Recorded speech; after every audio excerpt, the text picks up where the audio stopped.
Pour la première fois dans l'histoire de la Coupe du Monde, des publicités s'invitent en plein milieu d'une mi-temps. Ces 3 minutes de pause cachent quelque chose que peu de gens avaient anticipé. Cette année, en pleine première mi-temps, le match s'arrête brusquement.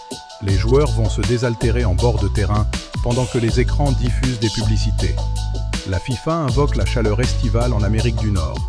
Chaque mi-temps comprend donc une pause hydratation d'environ 3 minutes. Mais Fox, lui, voit ces 3 minutes d'un tout autre œil. Chaque tranche de 30 secondes de publicité pendant la pause se vend 200 000 $. Pour les matchs des États-Unis, le tarif est bien plus élevé encore.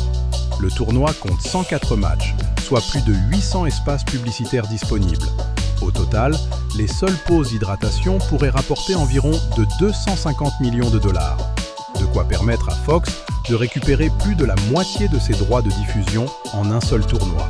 Mais l'argent n'est pas tout. Ces 3 minutes changent aussi le cours des matchs.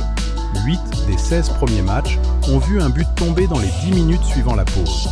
Beaucoup d'entraîneurs traitent cette pause comme une prolongation pour ajuster leur tactique. 45 minutes de jeu ininterrompu, c'est l'essence même du football. Ce rythme se plie désormais peu à peu aux coupures publicitaires à l'américaine.